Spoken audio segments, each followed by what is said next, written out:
Alright, so basically good. Hey guys, what's going on? This is Kory here. I got a cool deck tech video for you guys. You guys have been asking for it. This is Drew Arconti. He's got a really cool Splinter Twin list for us, which was kind of like popularized in Modern. Drew has a neat little adaptation for it, kind of a pseudo Stompy deck, so I call it Twin Stompy. So Drew, how you doing today? What are we playing? Hey, doing great. We're playing, I call it Undoing Twins, or Ben Carson. Ben Carson. Is he the originator for this archetype? Actually, no. Ben Carson's he's a neurosurgeon, a presidential candidate who's famous for performing surgery on Siamese twins. So hence we're undoing some twins. Oh, I see. So Days Undoing. Okay, so walking through the decks, the card choices here. So I guess give me a brief rundown. So we're playing Twin and Days Undoing. Why the combination? Like, what's the sort of the advantage, and how did you settle on this deck archetype? Is this something that you really kind of saw and was like, oh yeah, I'm definitely gonna play this? Is there any particular reason? Right. So besides the combo, the main deck focuses around the lock pieces. We have both Chalice of the Void and Blood Moon, and to be able to land them fairly early, we run Ancient Tomb, but we also run Chrome Mox, Mox Diamond, and Simian Spirit Guides. So if you're running out a Chrome Mox or Mox Diamond or a Spirit Guide on turn 1 or 2, you're depleting your hand fairly quickly. There's times when by turn 2 or 3, you're literally down to a Days Undoing in hand, and that just refills you back up to 7. And the fact that you're drawing 7 and your opponent might just really be netting 2 or 3 cards off of it is such a huge advantage, because you've already developed your mana base and you've established a lock piece, and now you have a full 7 to work with. Yeah, so it also seems like it's probably worth noting too that like the Days Undoing isn't necessarily as good for your opponent when you have one of your lock pieces out, because it kind of just like it sort of makes their card value way worse than yours, it looks like.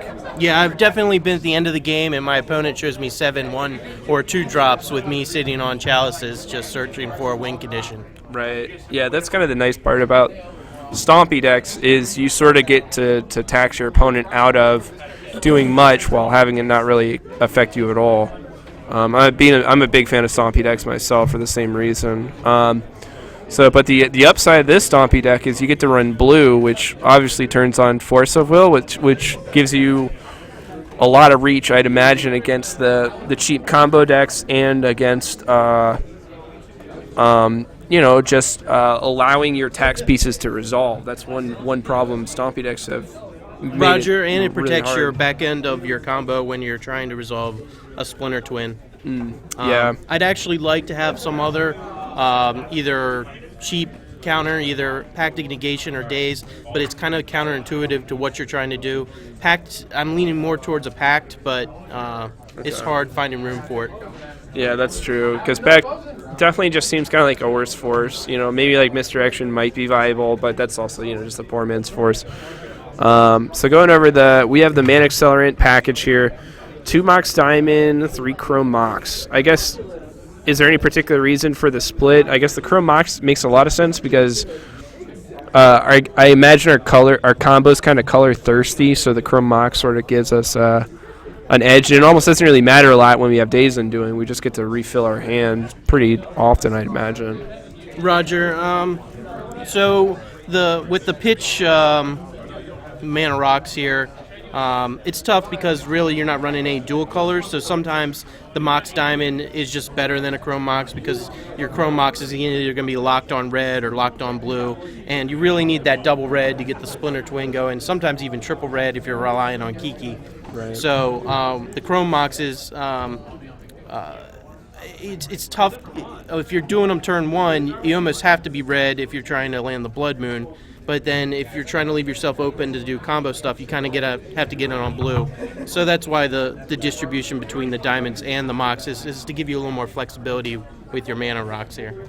Yeah, it looks like you have a lot of ways to reach 3 mana turn 1. So you can either drop like Blood Moon, or do you ever do turn 1 Days Undoing?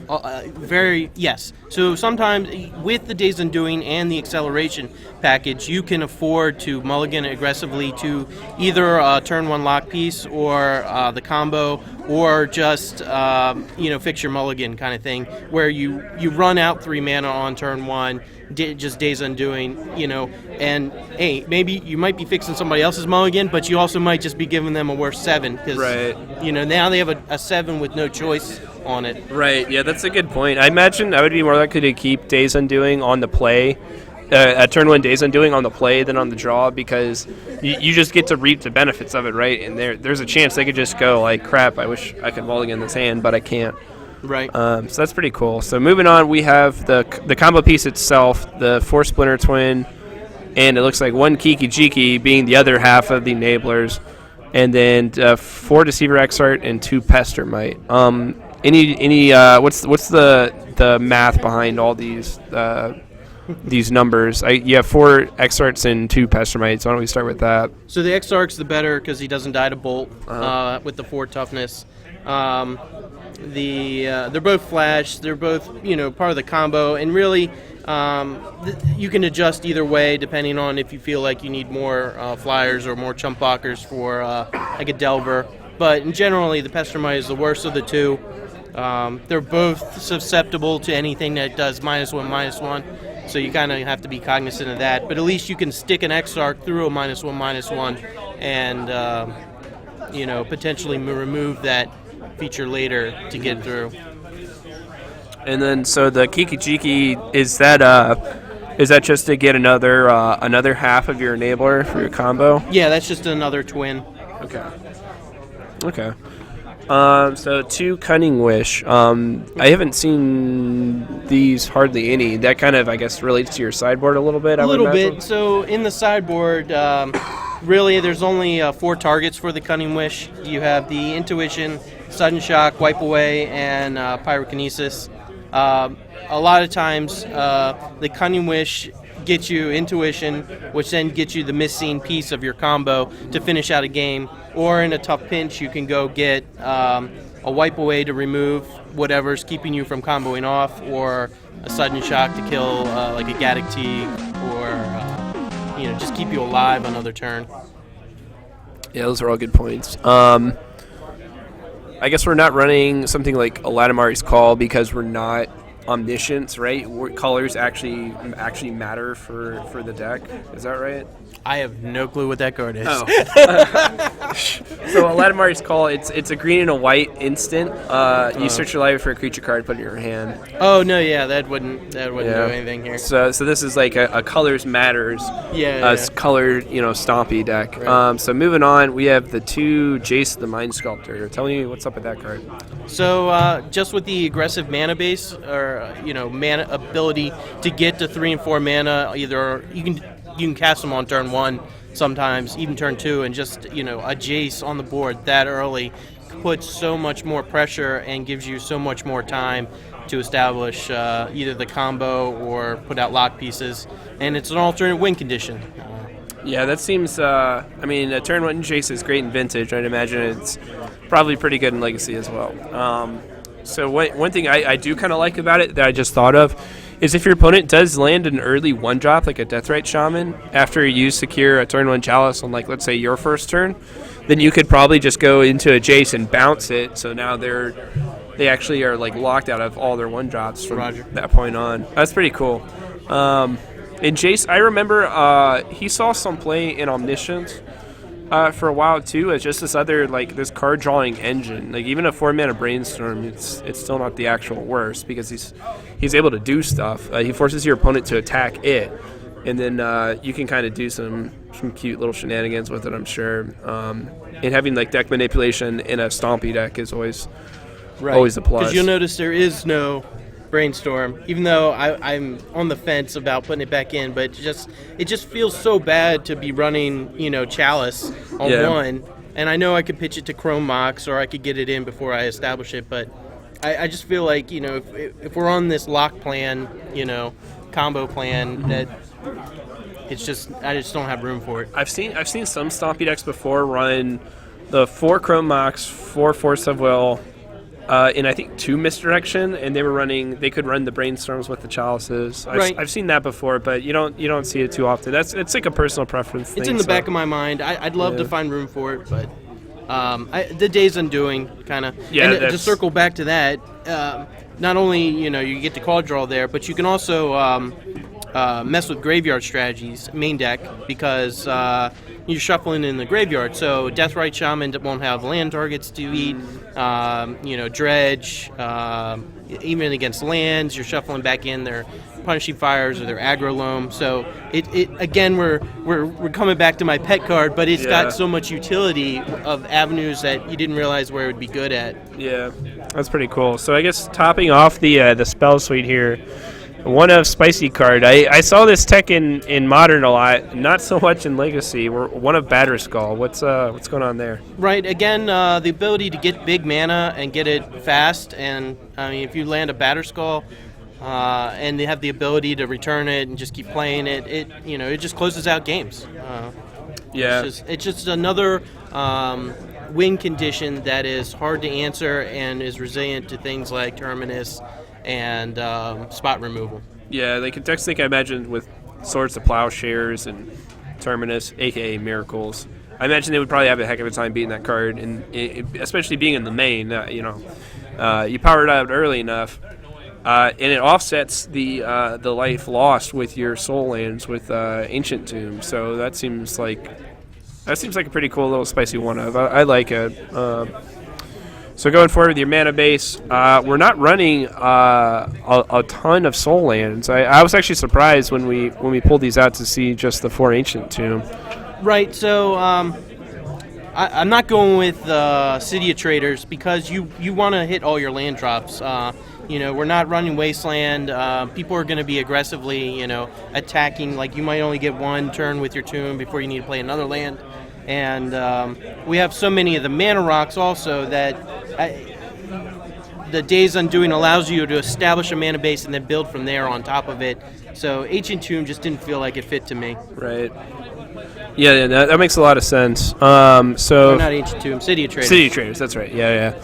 So fetches, we have, it looks like 7 fetches. We have 3 Volk and 3 islands. I guess no basic mountains because we're running Blood Moons. Yeah, that makes sense. Blood Moon turns your fetches, your Ancient Tombs, and even your Volks into mountains. So that's why we go heavy on the basic islands. I see. So three islands, and then it looks like we're splashing a color. 1 basic plains, 1 tundra. Yeah, it feels really bad. This is probably the worst card in the main, but I don't want to run a plains in the sideboard, and Blood Moon is why we run the basic and then the Tundra so we can fetch it with any of the fetch lands. I see. So it looks like the Tundra is there just for the sideboard cards. So why don't we get to those? The first card down here I see is Chandra. Which one is that? Chandra Flamecaller.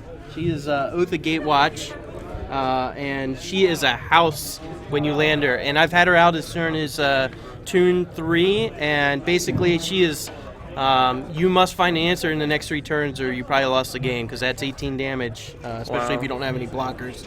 She's also a board wipe, which is nice. She can do... so what are all of her abilities for those that don't know? She's got put 2, 3, 1 elemental creature tokens with haste onto the battlefield. Okay. They don't stick around, unfortunately. They exile.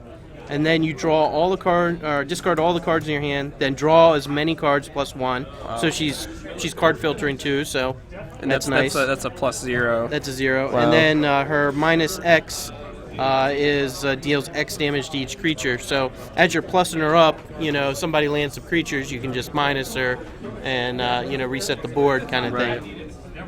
So yeah, she is definitely. She's a lot of mana, but in certain matches. We have ways to get there. I think it's 26 total mana sources between the rocks, the guides, and the land, so we can get there. Nice. Yeah, that makes a lot of sense. I imagine that would probably be really good against some of the control decks like Miracles. I feel like they would probably have a really hard time beating that. Because like I like the minus effect, because even if they have something like Mentors, you can still just board wipe and then start ticking up. And I don't know what the heck they would do after that. She's also good against goblins if you can get there, and any other creature-based decks. Once a Tarmogoyf gets 4/5, she's not as good, but definitely Delvers, Pyromancer tokens. So she's got both utility against control and I think aggro. Yeah, that's neat. So 3 Rest in Peace. I guess it's obviously just a concession to the graveyard decks, or is there anything else going on with that card? Nope, just graveyard and dredge, lands, any other decks that, even bring it in against Goyf decks, just because Goyf is such a fast clock, shrink them down. Yeah, that makes sense. And like Deathrite Shaman too, probably turn off that. Yep. The mana source. Pyrokinesis. Now you mentioned earlier you can tutor this card up with a Cunning Wish, and this is not a very commonly played card. It's a lot of people call it the Red Force of Will because it's part of that the block from Alliances where you could pitch a card of the same color and pay 1 life and it doesn't affect. So what does that card do? This card gives you a fighting chance against Mud, and you'll laugh because Mud's not much of the metagame, but you need a way to deal with a Metaworker or a Lodestone Golem. Also creature decks, goblins, D&T, gives you a little more fight. And with the ability to clear their board and then Days Undoing, you don't care that you've had to pitch a card in the process. So, or you can hardcast it, and I have hardcast it. So when you sideboard with it, you have 3 copies. Do you ever keep 1 in the board when you bring it in as a potential Cunning Wish target, or do you bring all 3 in and cut Cunning Wishes? It depends. I probably should. A lot of times Cunning Wish comes out when I bring in the Pyrokinesis, because I'm bringing in I usually bring in the Sudden Shock as well. I imagine your color count would probably change a lot when you board. Right. And it depends on the matchup. There's been times where I wished I had left 1 in the board, but being that you have to have another card to pitch to, it's very conditional. So. That makes sense. Yeah.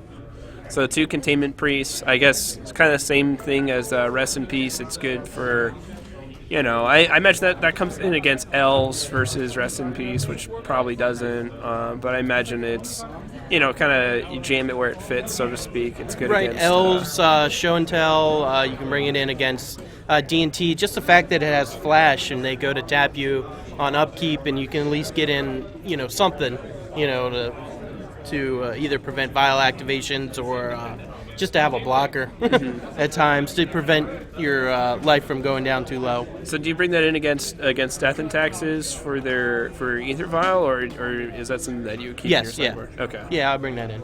Okay. So Intuition, Sudden Shock, and Wipe Away all are instants. I imagine that's part of the package there. But you mentioned you might bring in Sudden Shock, or do you bring any of those in? Yeah, sometimes you bring in Sudden Shock in the creature-heavy matchups, just as another piece of removal, because we don't have Lightning Bolts or anything else removal-wise main deck, and sometimes creatures matter. Right. Especially Revokers and Metalworker. Any early threats I imagine probably have to be answered. Sulfur Elemental? Yeah, tell me about that card. Yeah, another D&T, another Flash creature. Flash against D&T kind of fights at what they're trying to do by taxing your mana.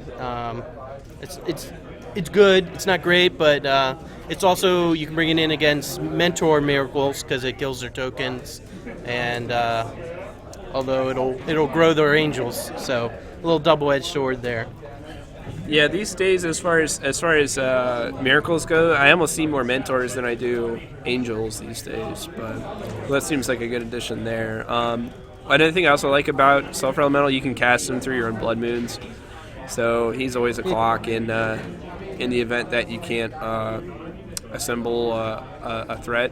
It's also split second too. So if you jam that against Miracles, unless they're floating a 3-drop, he's under a counterbalance slot. He's not split. Yeah, he is. Oh yeah, wow. Yeah. Even better. Yeah. Even better. So that's what I mean is so good. He cannot be countered unless they're floating a 3-drop on top. Right. Which is really nice. And then the last but not least, we have Venser. Yeah, a little something I picked up from some Miracles. I've seen them running around main deck. Just works so well. You can even stick him a Splinter Twin on him and just bounce something every turn until you establish something else. Or works great in conjunction with Jace. You can play him, then bounce him back, replay him, to bounce another lock piece. Especially things that they can't replay because now you have a Chalice on it. And again, Flash. It's good stuff. Yeah, it seems pretty cool. So how long have you been playing this deck? Do you have a lot of any suggestions for people that want to try this deck out? Like what matchups to watch out for and specific lines to look for? So I've been running this about 2 months now, and I've been doing pretty good. The red-green lands variant is a very good matchup. I mean, extremely good. You can land a turn 1 Blood Moon, game 1, and they're pretty much, they have to scoop. I've seen they're running Abrupt Decay main, so they might not be as susceptible to it now, but it's still, it's basically GG if you land a turn 1 Blood Moon against lands. Yeah, I imagine even Chalice is good, challenge to shut down there. their 1, and if you get a Chalice on 2, they can't loam.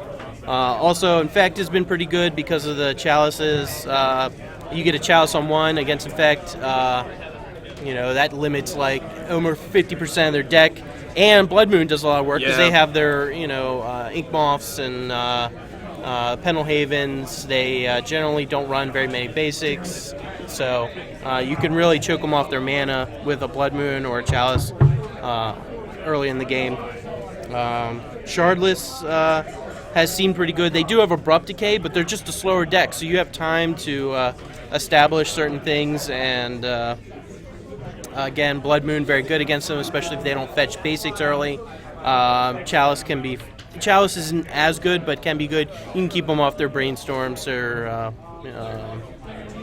Ponder, I guess. I don't know if they run Ponder. No, they don't run. But they do run Deathrite Shaman. Right, Deathrite. Deathrite Shaman's actually really, really effective in that deck, too, because that's what lets them really pull ahead. Yeah, if you get a Chalice on 2, you're not shutting down Abrupt Decay, but you are shutting down Goyf, and that's really their Goyf and Baleful Strix. So Goyf is their clock against you, and if you shut that down, you have time to get what you need. Do you ever surprise decks like Shardless with your white splash, like where you just like pull a Rest in Peace and maybe they don't see it coming, so they don't have a good answer for it? I don't know if it's really a surprise, but it's just another thing that taxes their Abrupt Decay, because not only do they have to have an Abrupt Decay for the Rest in Peace or the Blood Moon that you landed early, they got to have one later for your Exarch that's going to get the Splinter Twin. Right. So not only do you need one Abrupt Decay, you're going to need 2, and we're taxing their good removal at that point. That makes sense. I think it's even or better. Miracles, Reanimator, Rug Delver, Ant, Show and Tell, Stoneblade, 12 Post, and Dredge. I think the way with the lock pieces we have, both main board and sideboard, you're floating pretty good there. Yeah. Yeah, it definitely looks pretty cool. All right, any other suggestions or notes you might have for people that might want to try this? Why do you think we should try this deck out? If you were to sell it to me, I think you'll catch a lot of people off guard. Just with what you're doing, they won't know your deck. Like, you're not as established as other decks, and then you kind of have an element of surprise. And also, Days Undoing is just tons of fun. Drawing 7 cards feels so good, especially when you have like 1 or 2 cards left, and they're discarding 7 and shuffling 7 back in, and you're drawing 7 fresh ones. So just to have untapped turn 2 with 7 cards and the ability to play 4 or 5 mana, that can be fun. Yeah, I can definitely see the appeal. All right, Drew, thanks so much for sharing this awesome deck with us. We've had it on stream a couple times, and I believe you've done well both times. And because I think you played against Lands last time we had Lands you. and Infect. We did some playtesting against Infect, and then I faced Rory with his red-green Lands. Yeah, that's right. Okay, that's cool. Yeah, so really looking forward to seeing how this deck plays out in the future. Oh yeah, I guess closing notes. Any changes you like to make in the future? Any ideas that you want to play with? I've looked at adding Daze and Brainstorm, both of those. I'd like another threat that that's in the 4 or 5 mana range that people don't see coming. That preferably is either can be flash or an instant. Just something else. I've looked at Keranos, something else to close out games without having to have the combo. Gotcha. Yeah, I definitely like Batterskull in that slot, but it'd be cool to see what other tech you might come up with. But Drew, thanks again for your time, man. Really appreciate you sharing your deck with us. We're going to post the deck list. We're recording this. We're not streaming this live, so for those of you guys watching the video, we're going to post the deck list in the description down below. Let us know what you think. What other decks you guys might want to take a look at. We'll see what we can do for you. Drew, again, thanks for your time, man. Really appreciate it.